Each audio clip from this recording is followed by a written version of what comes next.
Greetings. This is a talk, I should say Bigates, bonjour, ni hao ma, zdravstvuyte, buenos dias, e bueno, e la vita. This is Greg, and this is a talk focused on what happened to the 100 miles of distance on battery life. So as I started learning about Tesla over the last 6 months or so, what I was really surprised by is both from owners and writers in the press, there's a discussion of the fact that battery life can suddenly disappear on the vehicle, particularly when the temperature drops below 20 degrees Fahrenheit.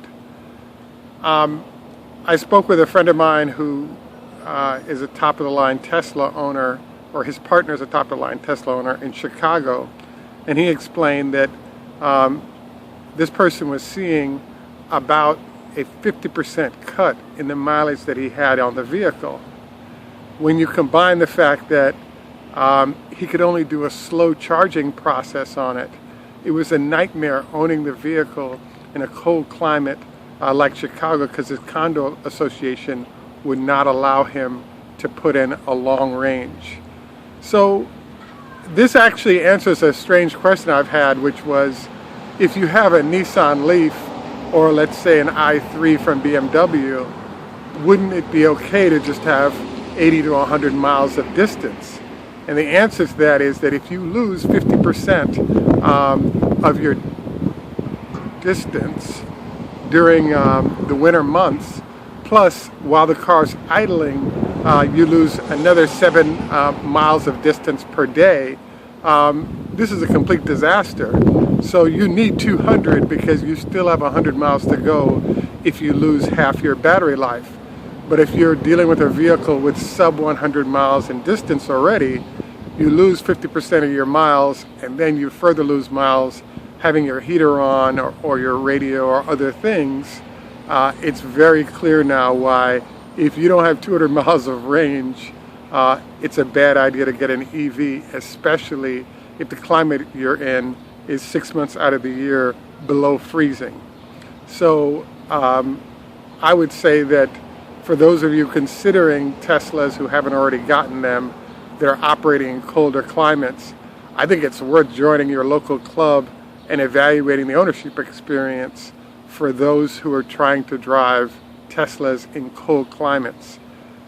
The other issue is that if you do have a garage and you're in a cold climate, one of the reasons you lose so much battery life is that there's a conditioning process where there's battery life used to condition the battery and car temperature-wise before you start. So I have to admit that I noticed that in Norway, for example, Teslas are huge, and Norway is kind of a cold place. Many happy owners in that climate. I'm impressed that I haven't seen a whole bunch written about unhappy experiences from Norway owners. So obviously in a warmer climate, you know, the cold battery issues won't be there, and you don't lose the mileage we were discussing. I was also further fascinated by the difference between the EPA rating of, let's say, 250 miles or so on any battery charge, and then all of a sudden there are little things like if you drive above the speed limit, or if you go uphill, or if you're carrying 4 instead of 1 passenger in the car, or if you've got a heavy load that you're carrying. All of these could be variables that start to chip away at your mileage. We can also go further into things like if you're running the air conditioning or the heat a lot, you could further consume distance in that regard.